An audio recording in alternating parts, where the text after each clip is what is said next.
Vamos a sembrar una palabra del Señor, la palabra de Dios. Así que yo quiero compartirle en este día una palabra. Si usted quiere anotar el título de la misma, lleva por nombre Justos y encerrados con un mensaje. Justos y encerrados con un mensaje.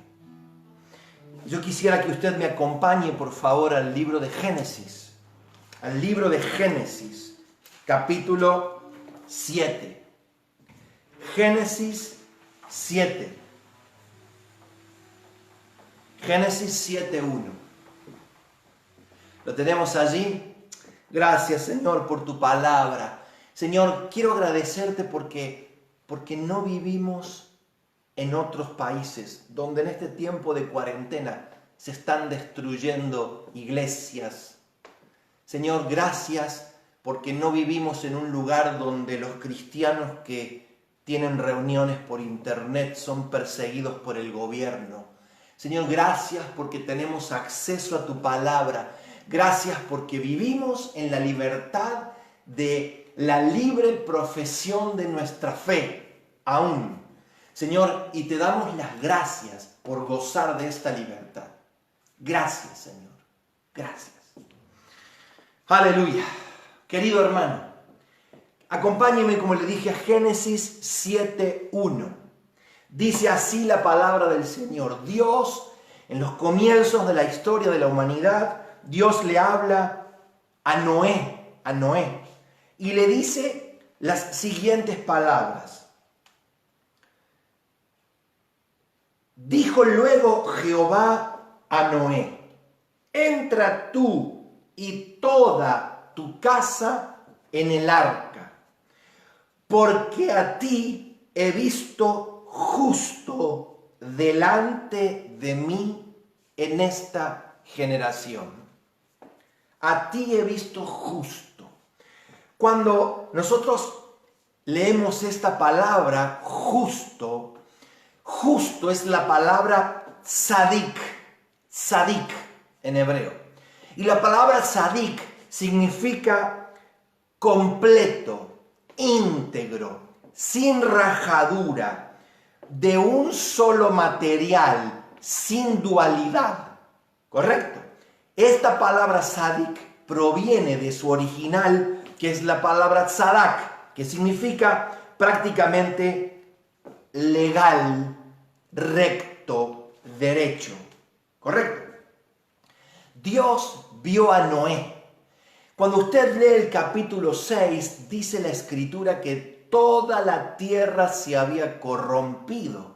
Los hombres habían tenido hijos, se habían multiplicado de una manera exponencial. También se habían mezclado seres angelicales que habían dejado sus cuerpos espirituales y se habían encarnado. Y según dice la Escritura, habían procreado con una genética híbrida. Dice que el pensamiento de los hombres era de continuo solamente el mal. Sin embargo, en todo ese movimiento, en todos esos millones de personas corruptos, Dios encuentra a un hombre tzadik, justo. ¿Qué hacía la diferencia entre Noé y los demás?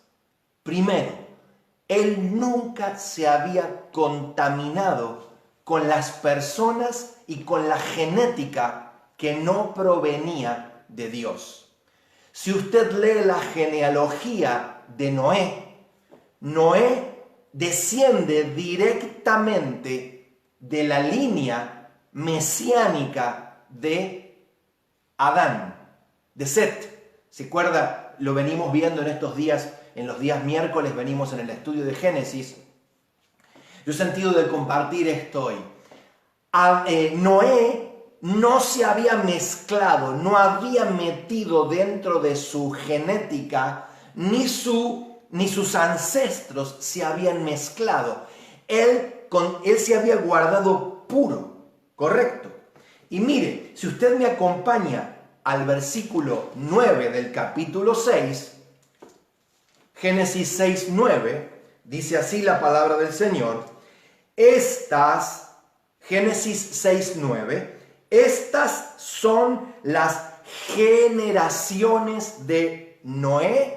Y otra vez dice, varón justo era perfecto en sus generaciones. ¿Lo tenemos? Primer punto, ¿por qué era justo? Porque él no se había mezclado con la genética incorrecta. Él dijo, género con su género. Él se unió y dijo, Señor, usted tiene que tener, una revelación interna de que hay una línea sucesoria en nuestras familias, en nuestros hijos. Dios tiene gracia. De repente, como Manasés, como Amón, fueron dos reyes totalmente desastrosos y salió Josías, quien reivindicó la fe y la ley de Dios. Pero Dios consideró en los principios de la historia a Noé como justo por dos razones. Primero, porque él guardó su descendencia pura. Su ascendencia y su descendencia. Y segundo, dice la Escritura en el versículo 9, perfecto en sus generaciones, con Dios caminó Noé. Noé hizo una diferencia. Noé fue como Enoc, que caminó con Dios. ¿Recuerda? También lo vimos el miércoles pasado. Hay pocas personas que la Biblia dice que caminaron con Dios. Y cuando usted busca en el original, caminar significa andar, venir con, andar al lado de. O sea, habla de una compañía. Noé fue justo porque tenía comunión con Dios. Noé tenía comunión con Dios y caminaba con Él. Oraba a Dios, hablaba con Dios. Noé tenía comunión. Ahora bien, él se guardó, fíjese, él se guardó en medio de una generación corrupta, predicando la justicia y anunciando que venía un juicio de Dios manifestado en esa oportunidad en un diluvio. ¿Por qué fue justo? Dios lo escoge. Él andaba con Dios, caminaba con Dios, tenía sus generaciones perfectas y Dios le dice, Noé, va a venir un diluvio. Voy a cubrir la tierra de aguas. Toda carne que exista va a morir. Solamente tú y tus 7 familiares directos, tu esposa, tus hijos, 3 hijos y tus nueras van a salvarse. Imagínense, Noé comienza a predicar un mensaje inentendible. Noé dice, gente, va a venir un juicio de Dios. Dios se cansó de la humanidad, de la corrupción de la humanidad, y Dios va a traer un juicio por medio de algo que ustedes jamás han visto. Quiero decirle que en la tierra jamás había llovido. Desde la creación del hombre hasta Noé, jamás había caído agua del cielo. Entonces lo que Noé predicaba era una locura para los que lo rodeaban. Es exactamente lo que nosotros hoy hacemos. Decimos, arrepiéntanse porque Dios quiere entrar en comunión con el hombre, y si no te arrepientes, un día Dios va a venir a buscar a su iglesia, y si mueres antes de que Dios venga a buscar a su iglesia y tus pecados no han sido lavados, vas a ir al infierno por la eternidad. Y la gente dice, ¿qué es eso? Yo nunca vi eso. Que yo sepa, ninguno de los que murió volvió. ¿Sí? Aunque hay algunos que han ido y han vuelto. ¿Sí? Y la mayoría han visto un túnel de luz. Pero los que Dios les permitió conocer el cielo y visitar el infierno, esa gente se dedica a predicar lo que ha visto. Pero Noé predicaba algo que la gente nunca había visto. ¿Sí? Por eso Dios lo llama justo, Por eso Dios lo llama a predicar este mensaje. Dios le anunció, escuche, yo quiero que nos quede claro esto. No es justo, recto y perfecto en sus generaciones. Con Dios caminó Noé.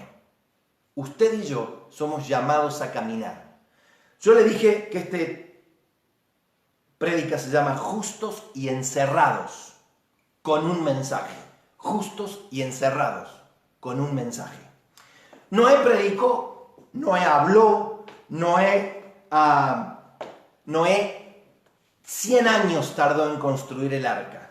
Se calcula, usted hace la cuenta, y estuvo 100 años predicando. Imagínese cuando él estaba haciendo el arca y la gente le preguntaba y le decía, ¿qué estás haciendo? Estoy haciendo un arca. ¿Y para qué haces eso? Es que Dios me dijo que va a venir un diluvio. ¿Qué es un diluvio? Mucha agua del cielo.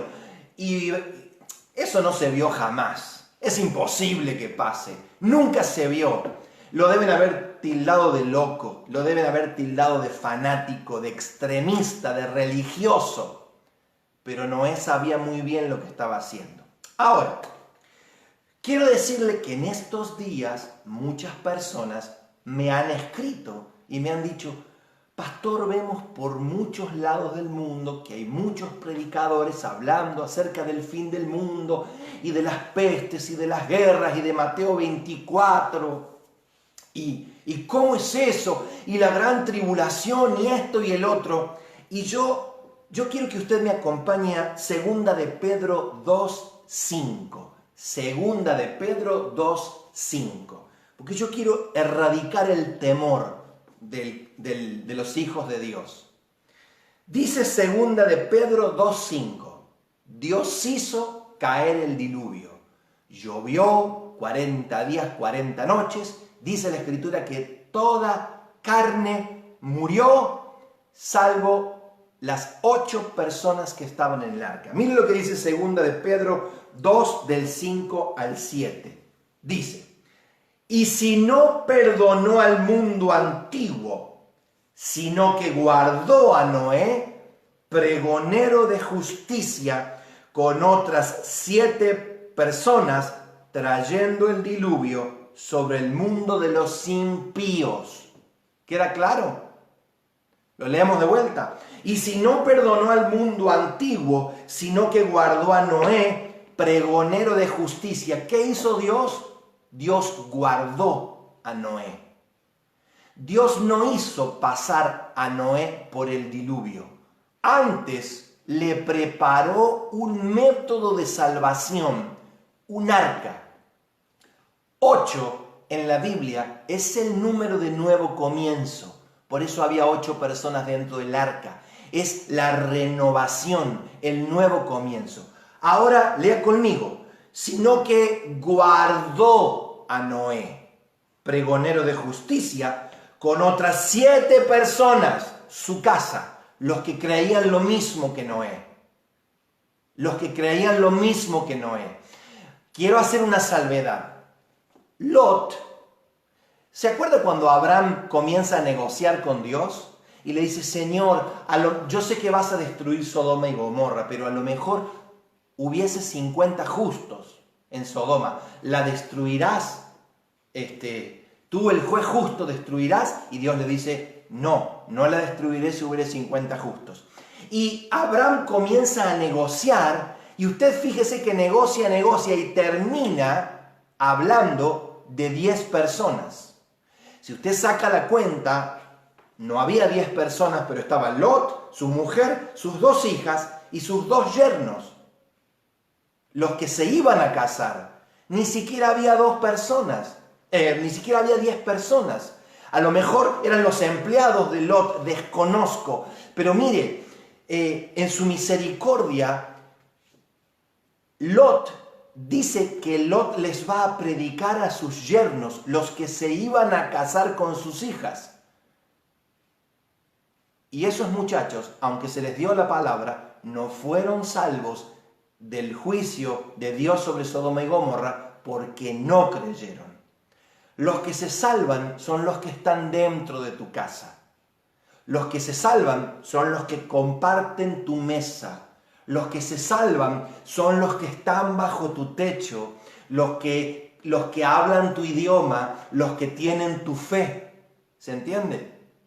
Estos yernos, futuros yernos, ¿y por qué digo futuros yernos? Porque no estaban casados, porque la Escritura dice que Lot le dice a los habitantes de la ciudad: no toquen a los ángeles, les entrego mis hijas que no han conocido varón. Si no conocieron varón es porque no se habían casado con sus yernos, ¿entiende? Eran futuros yernos, no se habían casado.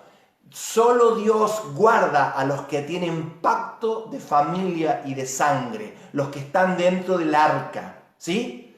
Ay, Señor, mi primo lejano, mi primo segundo, aquel que cuando era chiquito iba a la iglesia. Mire, que Dios tenga misericordia de él, que él se alinee a las cosas del Señor. Los que se salvarán en el día del juicio del Señor serán los que estén dentro del arca, ¿correcto? Entonces, yo quiero que usted lea conmigo. Vamos de vuelta a Génesis 7. Génesis 7. Noé tenía un mensaje. Noé tuvo un mensaje. Noé lo predicó. Dijo, Dios dice en su palabra. No podía decir en su palabra. La única palabra que Noé tenía era la que él había oído. Nosotros tenemos esto. Dice Dios, me dijo por su palabra que va a traer juicio sobre la tierra. ¿Correcto? Y la gente entonces, aún creyentes, andan con miedo. ¡Wow! ¿Qué pasará? ¿Cómo va a ser? Señor, le digo esto porque hermanos me preguntan, me dicen, ¿cómo va a ser? ¿Los cristianos pasaremos por la gran tribulación? ¿Los cristianos seremos llevados antes? Yo vengo enseñando que Génesis sienta las bases de absolutamente toda la fe que nosotros tenemos. Si vamos a Génesis 7, del 1 al 4, leemos nuevamente el 1. Dijo luego Jehová a Noé: entra tú y toda tu casa en el arca, porque a ti he visto justo delante de mí en esta generación. 100 años antes, Dios le había hablado para que construya el arca. Dios da tiempo, ¿no? 100 años. De todo animal limpio, versículo 2, tomarás 7 parejas, macho y su hembra, mas de los animales que no son limpios, una pareja, el macho y su hembra. Quiero recordarle que Dios solo salva machos y hembras. Cualquier otra especie, clase. Si usted dice, ay, pastor, tengo un sobrino, quiero hablarle con respeto. La Escritura dice que ningún homosexual, ninguno que se eche con varones, ningún afeminado entrará al reino de los cielos. Es así de claro. Y lo mismo para el otro género. Ninguna mujer con características masculinas, con comportamiento masculino, ninguna heredará el reino de los cielos. Al cielo solo entra macho y hembra, así como al arca solamente entraron macho y hembra. No pida clemencia ni misericordia porque, mire, puede pasarse la vida ayunando y orando y no va a entrar nadie que no sea macho y hembra. Seguimos. También de las aves de los cielos, 7 parejas, macho y hembra, para conservar viva la especie sobre la faz de la tierra. Y ahora escuche este versículo clave. Porque pasados aún 7 días, yo haré llover sobre la tierra 40 días y 40 noches, y raeré de sobre la faz de la tierra a todo ser viviente que hice. Dios se anticipó una semana y le dijo a Noé, después de 100 años, cuándo comenzaría el diluvio. ¿Usted entiende?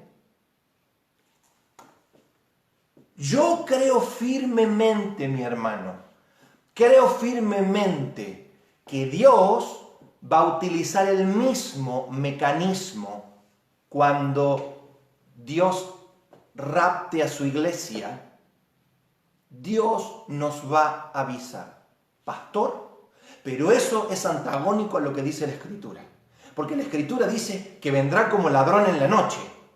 Y que 2 estarán en el campo y uno será tomado y uno será dejado. Y que 2 estarán moliendo y una mujer será tomada y una dejada. Venga conmigo, por favor, a Primera de Tesalonicenses 5. Primera de Tesalonicenses 5. El apóstol Pablo, yo quiero que guarde estas palabras para que tenga paz, mi hermano. Tiene que tener paz usted en este tiempo, ¿sí? Mire lo que dice. Primera de Tesalonicenses 5:1. Dice así la palabra del Señor.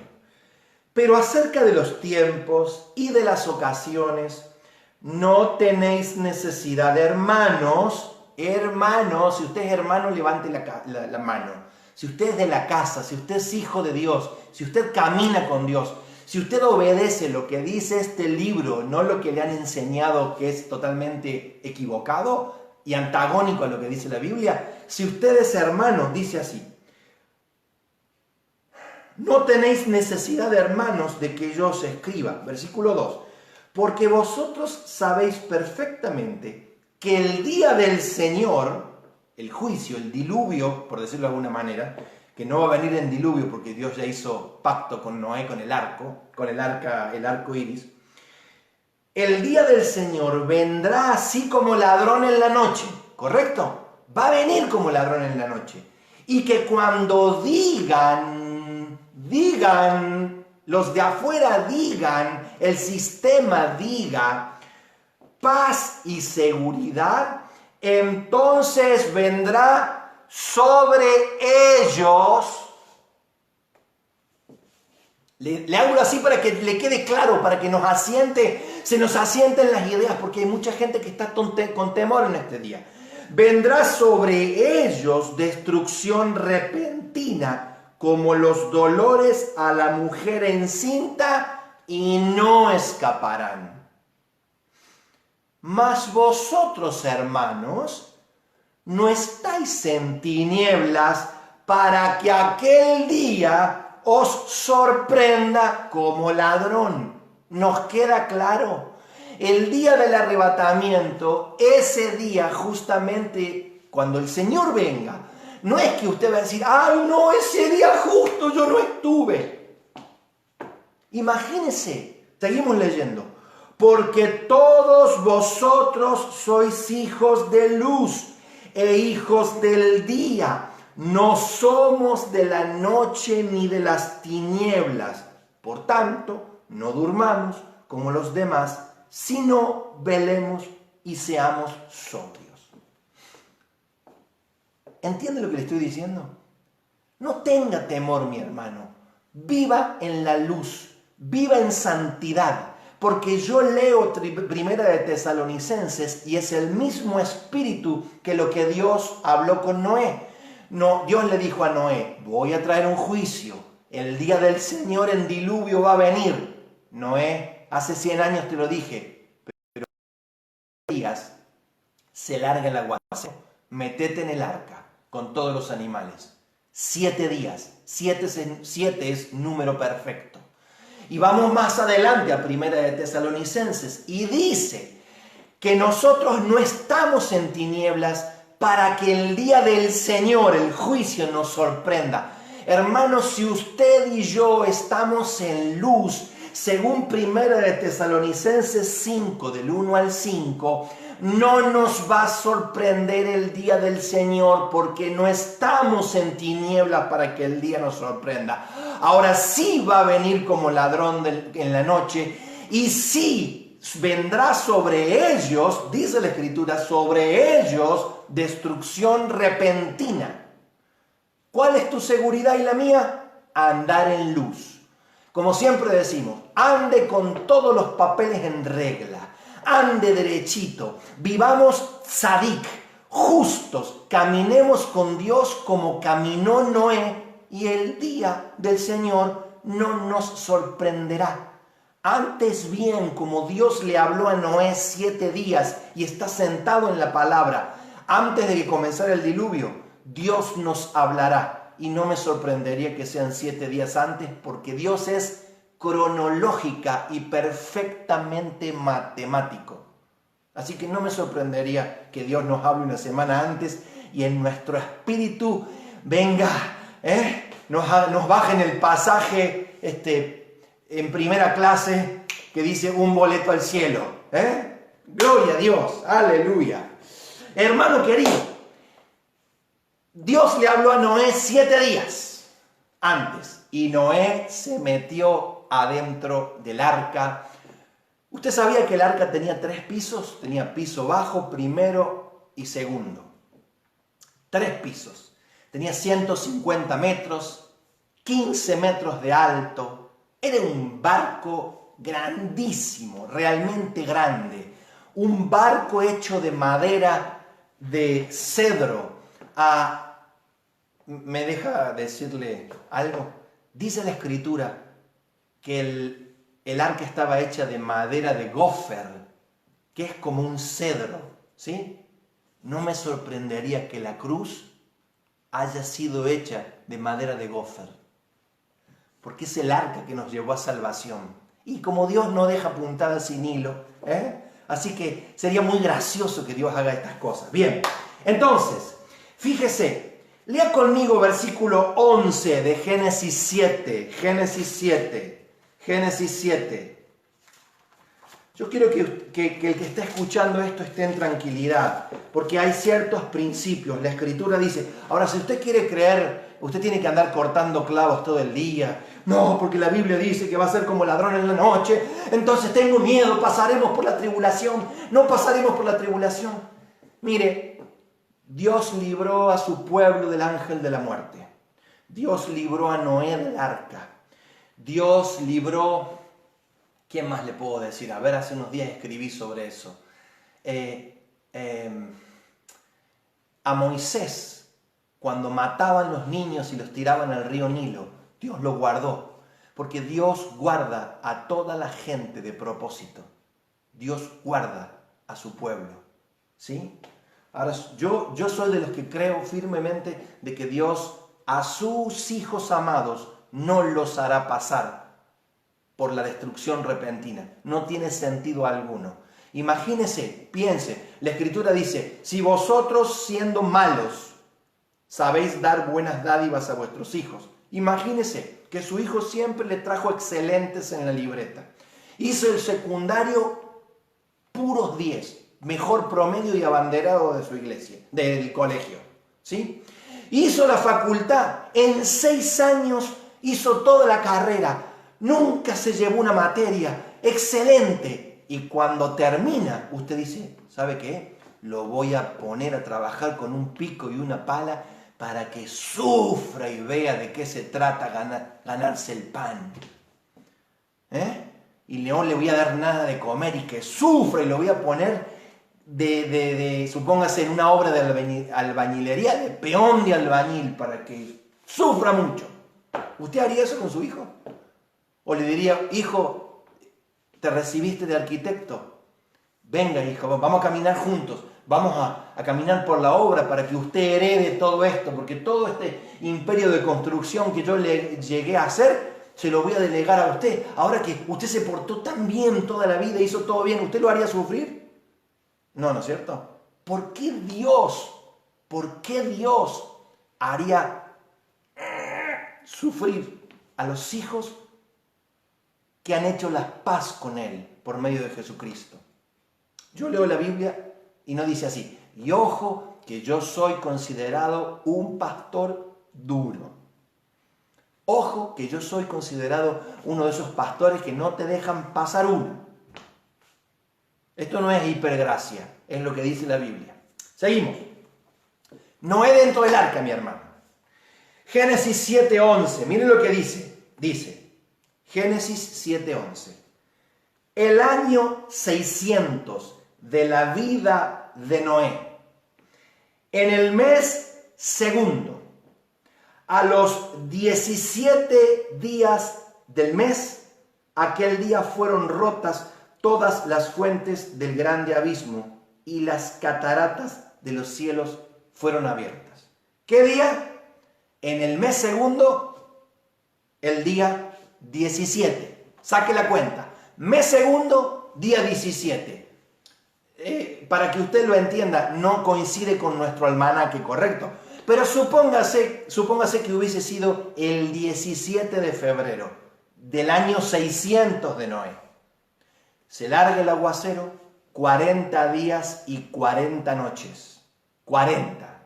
En la Biblia 40 siempre es prueba, prueba. Quiero decirle que el 2020, al que muchos decían año de la visión perfecta, y no digo que no sea, pero 2020, 20 más 20 da 40. Y 40 en la Biblia siempre ha sido prueba. 40 días de diluvio, 40 días de desierto, en el 40 días de desierto en la tentación de Jesús, 40 años en el desierto de Israel, 40 siempre es prueba. Así que ya sabe por qué tenemos lo que tenemos en este año 2020. Bien, se larga el aguacero, el arca flota y el agua, dice la Escritura, que 7 metros por encima del pico más alto se llenó la tierra de agua. Y empezaron a pasar los días. ¿Cuántos días hace que estamos de cuarentena, hermano? Creo que hoy es el día 30, ¿verdad? No sé si es el día 30, pero si alguien lo tiene por allí, me lo dice. Creo que hoy es el día 30. No lo recuerdo. 30 días. Y muchos ya están planeando tirarse por la ventana, salir a revolcarse en el pasto, no sé. Ya están... No sé si a usted le pasa. Pero creo que estamos en el día 30 o 31 de la cuarentena. Y usted, bueno, va, mira, sale, puede salir al supermercado, puede ir, puede venir si tiene un papelito. Hermano querido, lea conmigo, por favor, el versículo de Génesis 8:14. 8:14. Mire lo que dice. Y en el mes segundo, a los 27 días del mes, quiero que venga conmigo al 13 para que nos quede claro. Mire, dice, y sucedió que en el año 601 de Noé, en el mes primero, el día primero del mes, las aguas se secaron sobre la tierra. Y quitó Noé la cubierta del arca, y miró, y he aquí que la faz de la tierra estaba seca. Y en el mes segundo, a los 27 días del mes, se secó la tierra. Entonces habló Dios a Noé diciendo, sal del arca tú y tu mujer y tus hijos y las mujeres de tus hijos. Hermano, en el mes segundo, día 17 del año 600. En el mes segundo, día 27 del año 601. ¿Cuántos días estuvo Noé y su familia en cuarentena? 370 días. 370 días adentro de un arca. Esto lo digo para que usted esté en paz. Hermano, si usted ya está caminando por las paredes, ya no sabe qué hacer en su casa, ya pintó todo lo que tenía que pintar, ya acomodó todos sus placares, ya le sacó brillo a todas las patas de sus sillones, ya lavó todos los pulóveres del invierno y todas las señoras, ya lavó toda la ropa de verano para guardarla. Tranquila, hace 30 días que estamos en casa, pero Noé estuvo 370 días, 8 personas. 8 personas, 370 días. La duración del diluvio fueron 40 días. Pero desde el día en que se largó a llover hasta que Dios le dijo que bajaran del arca, fueron 370 días. Esto es, mi querido hermano, para todos aquellos que hoy que no saben qué hacer con sus vidas porque están encerrados. Ahora mire, mientras Noé estaba en el arca, mientras Noé estaba sobre el agua, él estaba haciendo la voluntad de Dios. Porque él había preservado la vida de su familia y la vida de las especies para que se reprodujeran y repoblaran la tierra. O sea que mientras estaba en cuarentena, él hacía la voluntad de Dios. Usted y yo podemos hacer la voluntad de Dios mientras estamos en cuarentena. No es permiso estar encerrados para hacer cosas indebidas ni para no hacer nada. Alimentar a los animales cada día, no estoy dando un ejemplo, aunque escuche, mamá, papá, usted sabe, ¿no? Lo que es levantarse a la mañana y darle de comer a los elefantes, a los hipopótamos, a los tigres que muestran los dientes después de tanto encierro. Yo creo que Dios había quitado ¿Sabe? Hay una cosa, nosotros tendemos a idealizar todo y decimos, es que Dios les quitó la maldad a los animales. ¿Sí? Déjeme leerle algo. A ver si lo encuentro. Bien, en el versículo 14, 7:14, mire lo que dice. Ellos y todos los animales silvestres según sus especies, y todos los animales domesticados según sus especies. Papá, mamá, tenemos que domesticar los animales que tenemos en casa. ¿Entiende lo que le estoy diciendo? Porque no es que Dios les va a quitar la bravura, Dios les va a cortar las uñitas y les va a sacar los dientes para que no muerdan. Algunos animales hay que domesticarlos. ¿Queda claro?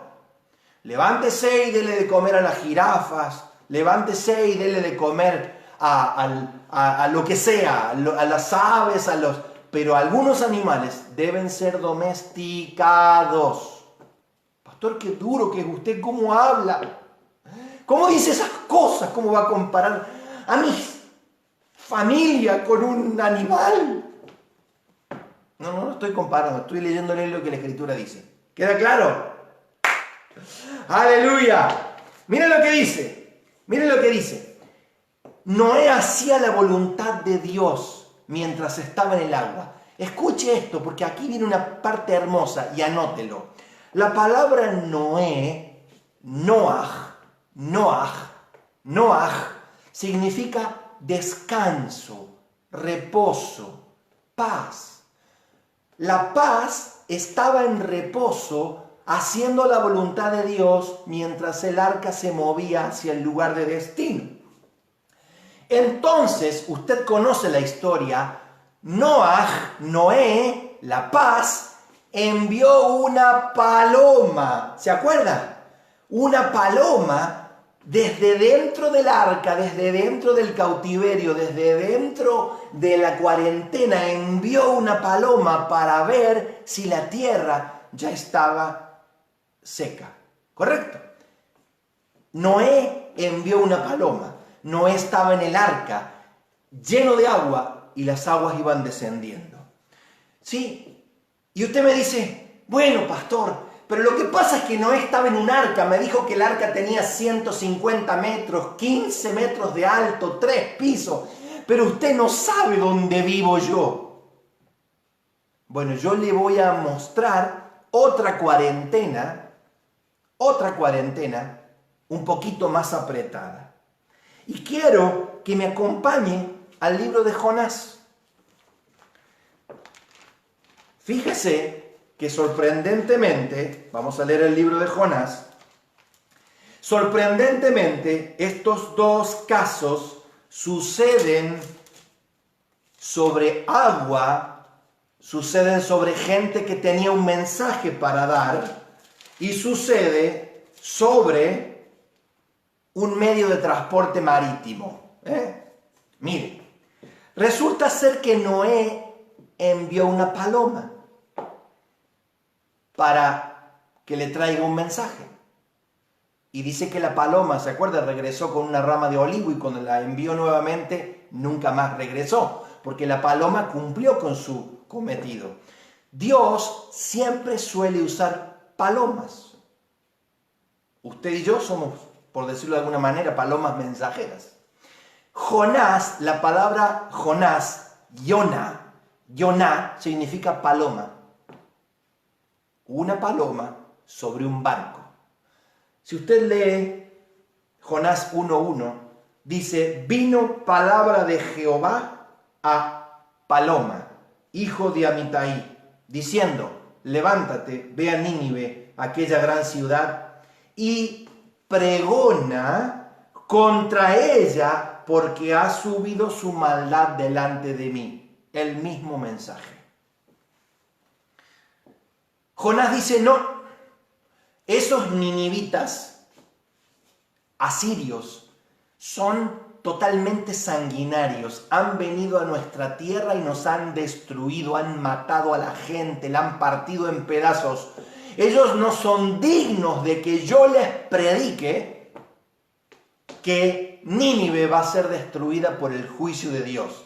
Y Dios le dice a Jonás, paloma, te envío con un mensaje, ve a dar mi mensaje. Y Jonás dice, no. Y usted sabe, se sube a un barco en el medio del agua y Dios le dijo, camina sobre la tierra y ve a Nínive, ve hacia el sureste. Y dice, no voy nada, me tomo un barco y me voy hacia el norte. Mire, Jonás estaba sobre un barco en el medio de las aguas, como Noé. En este caso, en el Mediterráneo, huyendo desde Israel, subiendo a lo que hoy es Tarso, en Turquía. Él también era justo. Jonás era un profeta de Dios. Jonás era justo como Noé. Por eso Dios lo llamó. Si Jonás no hubiese sido un tzadik, un justo, Dios no lo hubiese llamado. Noé era un creyente. Jonás era un creyente, Noé era un creyente recto, Jonás era un creyente recto. Pero Jonás tenía mucha bronca contra los impíos. Y dice que aunque Jonás era un profeta de Dios, se negó a hacer la voluntad de Dios, porque le parecía que Dios era demasiado misericordioso con los enemigos. Y así como Dios tiene sus métodos, como Noé para enviar la paloma, Dios tiene sus métodos para enviar sus palomas desde los barcos. ¿Sí? Dios siempre tendrá un método para enviar sus palomas, para hacer que sus palomas cumplan un cometido de enviar su mensaje. ¿Usted me entiende? Jonás era una paloma que necesitaba enviar un mensaje y Jonás se negó a enviar ese mensaje. Tenemos dos clases. Noé dio el mensaje, Dios lo levantó, lo salvó y lo puso en un lugar para reproducción. Dios lo salvó y lo cubrió. Pero Jonás, Dios lo levantó y él solo se metió en el agua. Escuche, aguas significan siempre, las muchas aguas significan multitud de personas, muchas aguas. Jonás se fue a las muchas aguas, pero en el sentido incorrecto. No iba hacia donde Dios lo mandaba. Entonces Dios levantó una tempestad increíble. En vez de un diluvio, Dios levantó una tempestad. Correcto. Levantó una tempestad y usted conoce la historia. Los marinos lucharon para salvar la nave y no pudieron. Y Jonás está en paz, porque dice que duerme abajo. ¿Cómo podía estar en paz haciendo la voluntad de Dios? Estaba adormecido, no estaba haciendo la voluntad de Dios. Lo despiertan, él sale afuera y es consciente y dice, esta tempestad es por mi causa. Escuche, de alguna manera Dios ha movilizado al entorno natural. Esta tempestad se ha levantado a causa de que yo no estoy haciendo lo que tengo que hacer. Y Jonás tiene una revelación. Jonás, ¿qué hubiera dicho? Miren, den vuelta el barco, enfilen para la tierra de Israel que yo voy hacia Nínive. No, él dijo, echadme a las aguas. echadme a las aguas para que se calme la tempestad. Lea conmigo, por favor, Apocalipsis 17:15. Apocalipsis 17:15. Dice así la palabra del Señor en Apocalipsis 17:15. Me dijo también, las aguas que has visto, donde la ramera se sienta, son pueblos, muchedumbres, naciones y lenguas. Jonás, la paloma con un mensaje, tuvo que ser echada sobre las muchas aguas, muchedumbres, pueblos, naciones y lenguas para que se calmara la tempestad. ¿Ok? ¿Usted quiere que el coronavirus se vaya? ¿Quiere que todo esto termine? Predique a diestra y a siniestra. Háblele a todo el mundo. Háblele a todo conocido. Postee todo lo cristiano, los pasajes bíblicos.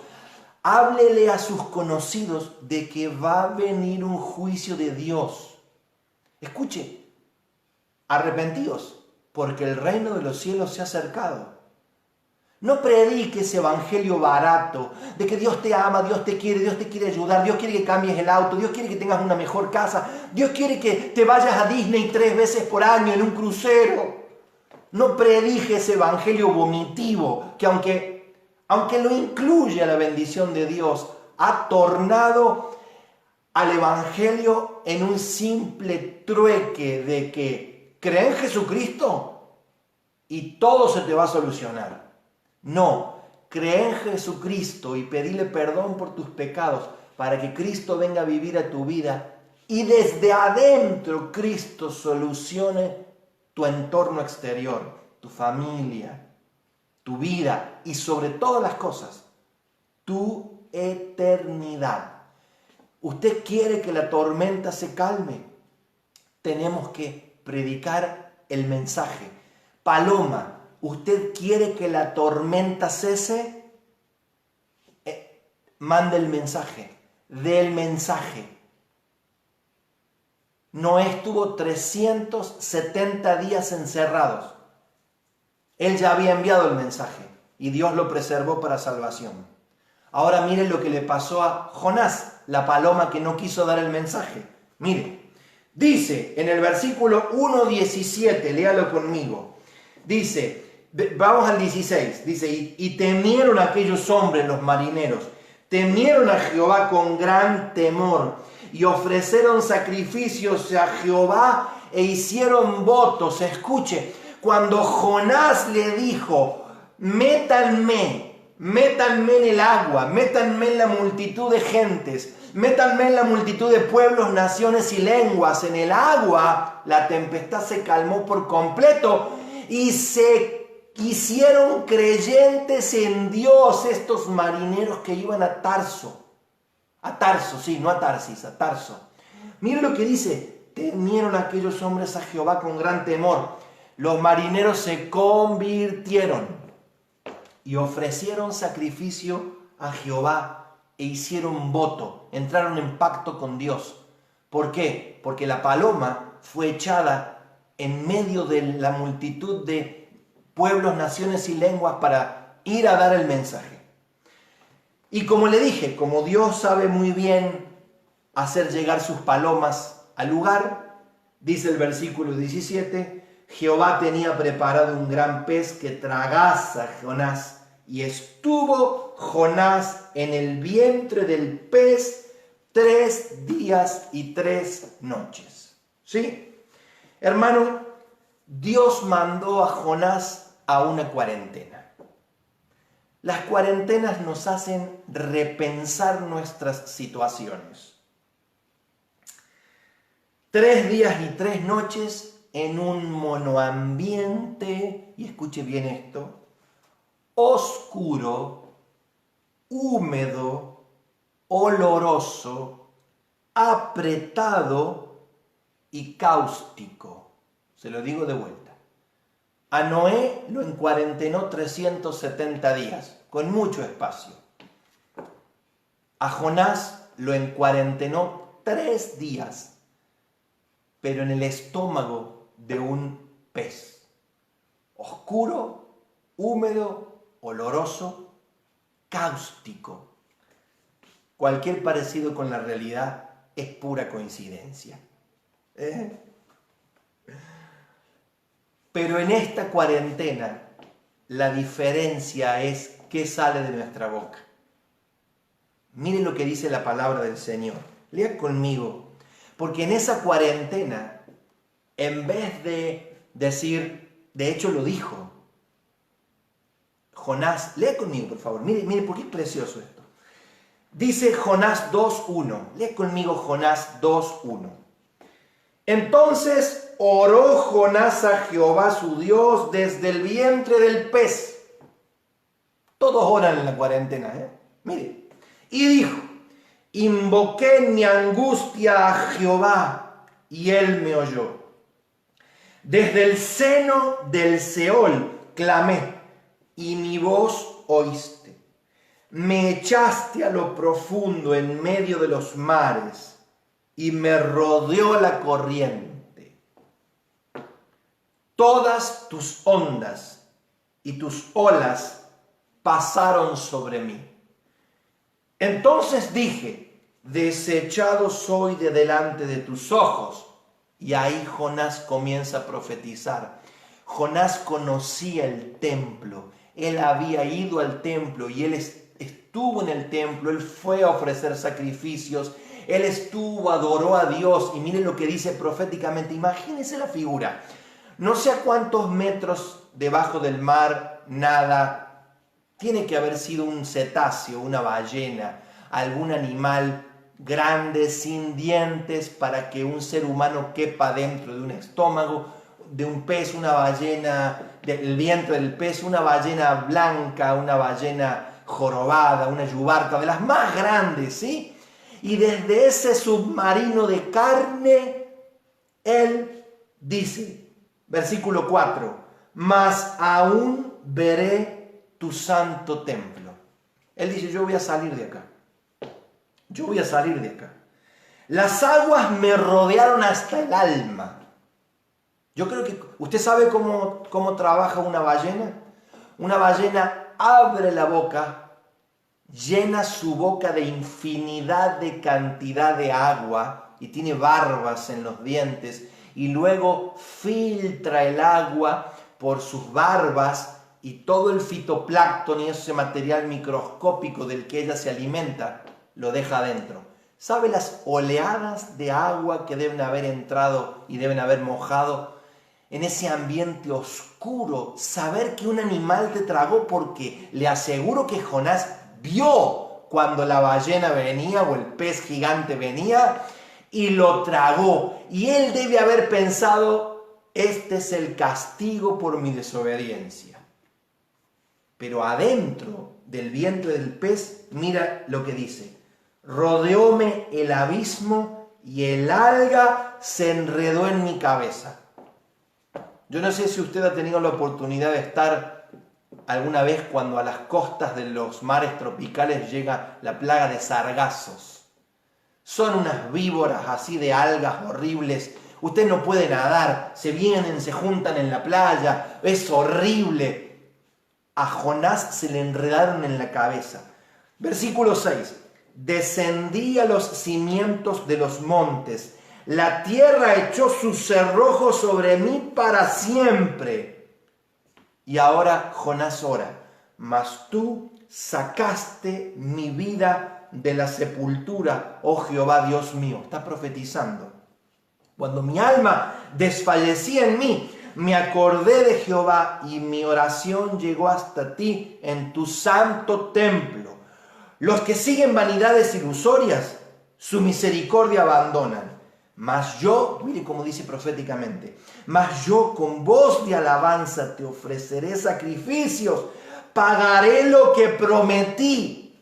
Yo sé que muchos en este tiempo están diciendo, Señor, te aseguro que cuando salga de acá, cuando me deje esto, cuando se acabe la cuarentena y tengamos libertad para salir, le voy a hablar a todo el mundo. Ajá.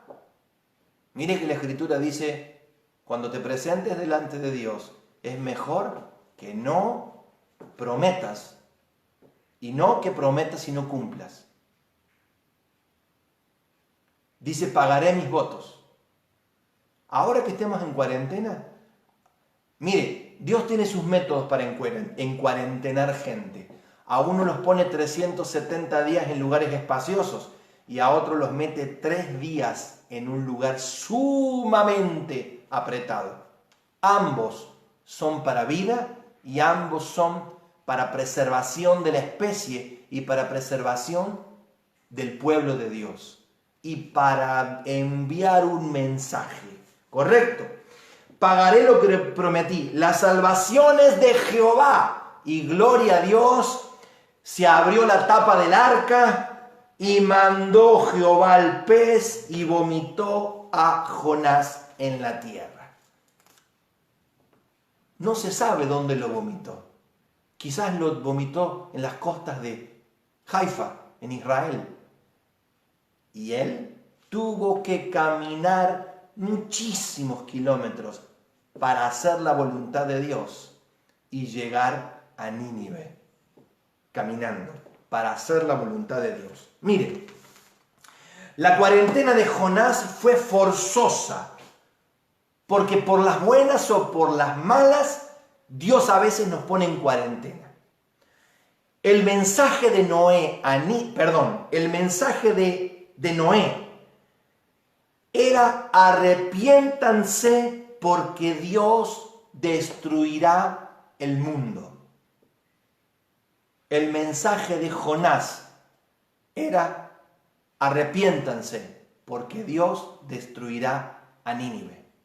El mensaje es el mismo, mi hermano, Sí predique del amor de Cristo. El amor de Cristo es que Dios nos va a librar, dice la Escritura, para que seamos salvos de su ira. El que no esté a salvo experimentará la ira de Dios, porque vendrá sobre ellos destrucción repentina. La predicación, hermano, es un acto de amor, no es una molestia. Es decir, vecino querido, Dios, ¿vos viste lo que está pasando?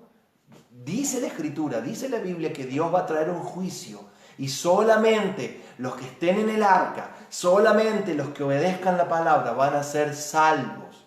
Usted crea o no crea, ya es su problema, querido vecino, amigo, pero es necesario que nosotros seamos echados a las muchas aguas para que se calme la tempestad. Mire, el mensaje, después de la cuarentena, Dios hizo pacto con Noé, con el arco sobre las nubes. Algo bueno va a salir de todo esto, mi hermano. Algo bueno. Después de la cuarentena de los 3 días en el vientre del gran pez, Dios mostró una faceta de misericordia. Jonás predicó, la gente se arrepintió y Dios retuvo el castigo, porque la gente se convirtió. Años más tarde, otras generaciones hicieron lo malo y Dios trajo el juicio que había decretado sobre Nínive, pero esa generación se salvó de la destrucción, porque creyeron. Predicar el mensaje de arrepentimiento para salvación, el mensaje primigenio, el mensaje de arrepentidos, mi hermano. Escuche, no hace falta andar comprando voluntades con bolsones, no hace falta andar comprando voluntades con ropa usada, no hace falta andar queriendo convencer a la gente para que reciba a Jesús, dándole clases de gimnasia para las ancianas de la vecindad y clases de costura y de tejido. Hermano, cuando la iglesia no tiene un mensaje poderoso, cuando la iglesia no tiene un mensaje de parte de Dios, tiene que transar dándole a la gente entretenimiento barato para que vengan a la iglesia. No, yo te quiero predicar para que seas salvo, para que no te vayas al infierno, ¿sí? Yo no quiero negociar, yo no quiero llenar la iglesia de inconversos o de semiconversos. A mí no me hace feliz tener una iglesia de que miro, tenemos todos los asientos llenos y resulta que Ni el 10% cree, en realidad. ¿Se entiende? Prediquemos para salvación. Mire, terminamos con esto. Yo creo que este aislamiento social, le voy a decir lo que tengo en mi espíritu. Yo creo que este aislamiento social, Dios lo puso como un freno de mano. Dios lo usó para dos cosas.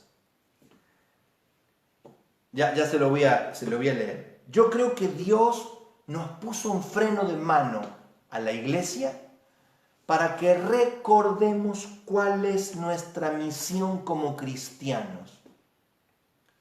Porque usted ya no puede hacer más almuerzos para varones, ni test para mujeres. Usted no puede hacer más clases de bordado y de pintura de cuadros para las hermanas. ¿Se da cuenta? Usted ya no puede hacer ninguna actividad. Y espero que nos demos cuenta. No podemos hacer ninguna actividad que reemplace la predicación del Evangelio. ¿Sí? Ahora, si usted quiere que yo le enseñe a bordar al crochet por internet, no, mi hermano, yo no utilizaría mi tiempo para eso. Terminamos con esto. Nada se puede hacer más que predicar el Evangelio. Dios nos ha puesto un freno de mano para que recordemos cuál es el propósito de la iglesia: ser sal y luz. Y mire, cuando usted prende la luz en un lugar viejo, las cucarachas y las ratas salen corriendo por los palos y por las paredes. Y cuando usted le pone sal, le voy a citar lo que dijo Charles Spurgeon, un predicador inglés de los finales de los 1800. Él dijo: somos la sal del mundo, no el caramelo del mundo. Por lo tanto, muchos nos van a querer escupir cuando lo pongamos en su boca. Cuando nos pongan en la boca, muchos te van a querer escupir, van a decir: ¡no! A Jesús no lo querían, a los profetas los apedreaban, no querían saber nada con ellos. Pero ellos dieron el mensaje, fueron la paloma con el mensaje correcto. Yo creo que Dios nos ha puesto en punto muerto para que recapacitemos, nos olvidemos de nuestros super mega conciertos, de nuestras super megas actividades, de las luces, el sonido, los andamios, las luces láseres, los LED, el chingui, chingui, chingui. Discúlpeme, a mí me encanta, no me gusta ser dependiente de nada. Dios nos puso un freno de mano para que nos demos cuenta que Evangelio no es pantalla LED, que Evangelio no es tecnología, que Evangelio, y solamente hoy podemos estar predicando por este medio. Termino con esto. En un instante, hace 30 días casi, o 31 días, tu cotidianeidad, tu trabajo, tu dinero, tu seguridad, tus planes, tus viajes, tus ideas, tu rutina, tu movilidad, tus horarios, tus reuniones quedaron trastocadas y en stand-by hasta nuevo aviso. Desplazamiento reducido, si no tienes un papelito no circulas. No hay restaurantes, no hay cines, no hay shopping, no hay vacaciones, no hay salidas, no hay juntadas, no hay cumpleaños, no hay aniversarios, no hay salidas de aniversario. Mire, ayer cumplimos 22 años con la pastora. Lo festejamos comiendo un helado que compramos en el súper. Toda nuestra vida fue trastocada. Entendamos, iglesia, somos una paloma con un mensaje. Y siempre ese mensaje, el mensaje del Evangelio, tiene que ser dado en las muchas aguas. Termino con esto. El virus es un juicio para toda la tierra. El virus es un juicio para toda la tierra. Pero el encierro es un llamado de atención a la iglesia para recordarnos que nuestra principal misión es hacer la voluntad de Dios, predicar el mensaje que predicaron Noé y que predicó Jonás.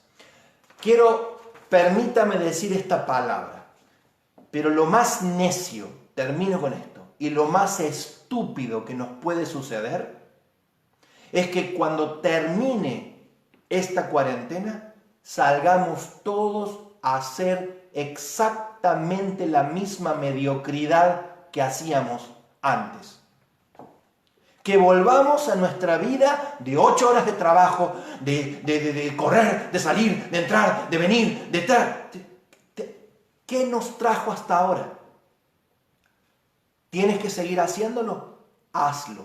Pero que tu corazón y el mío estén entendiendo que Dios nos ha llamado la atención para que cumplamos la misión por la cual fuimos puestos sobre la tierra.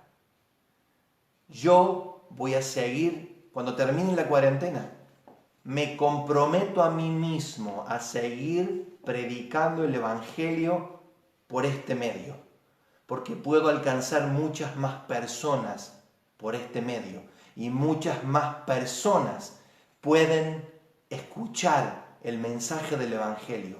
Dios sigue amando a la humanidad. El domingo pasado celebramos de que Dios se hizo hombre, dejó su gloria y se hizo un ser humano como usted y como yo para entendernos y para comprar nuestra salvación. Hermano querido, lo peor que nos puede suceder es que estemos esperando que la cuarentena se termine para salir corriendo a hacer la misma mediocridad que hacíamos hace 30 días atrás. Si esta cuarentena no nos llama la atención como hijos de Dios, entonces Dios tendrá que traer un llamado de atención más fuerte la próxima vez.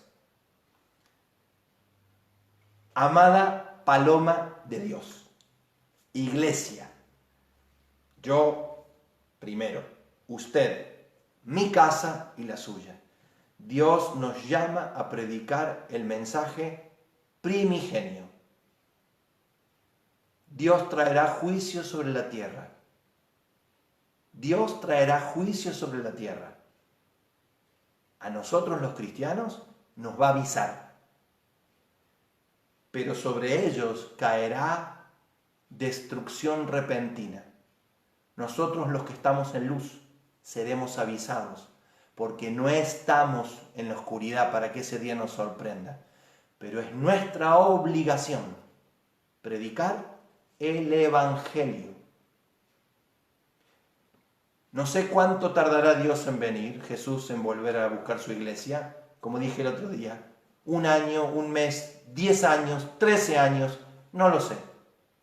Hermano, que todo lo que compete a nuestra vida, más buscar primeramente el reino de Dios y su justicia, y todas las demás cosas nos serán añadidas. Padre, bendigo a tu iglesia, bendigo a tus hijos, bendigo, Señor, a cada uno de los hermanos que nos están viendo. Señor, tenemos que volver al mensaje original. Tenemos que tenemos que volver al mensaje original y dejar de vender un evangelio aguado para que la gente venga y se sienta cómoda. Señor, tus palabras ponían incómodos a las personas, pero esa incomodidad producía vida. Señor, bendigo a tu iglesia, bendigo a cada uno de los hijos de casa de Dios y a sus familias. Señor, tú guardarás siempre a tus hijos, los que son justos, los que son tzadik, los que son íntegros, los que caminan en rectitud y en la legalidad tuya. Señor, a veces, y de hecho lo estamos en este instante, Señor, que de todo esto salga un arco iris de pacto y que entendamos que esto debe ser, como lo fue para Noé, un nuevo comienzo de multiplicación, un nuevo comienzo de fructificación. Señor, yo sigo proclamando las palabras del primer día del 2020. Aunque 2020 sea prueba, yo hablo que 2020 son dos puertas que se abren para multiplicación. Son dos puertas que se abren para crecimiento. Señor, así como Noé descendió del arca y se multiplicó, y así como Jonás en su predicación hizo que se salvara un pueblo entero, una ciudad entera gigantesca. Así, Señor, danos en medio de esta cuarentena y después de esta cuarentena que no volvamos a caer en la trampa de la rata, Señor, de estar todo el día corriendo solamente para vivir. Haznos recordar que somos tus palomas. Sí, en medio de lobos. Y sí, en medio de serpientes. Pero al fin y al cabo, somos palomas tuyas con un mensaje de salvación. Gracias por habernos escogido para dar ese mensaje. Te bendecimos y te honramos. Amén.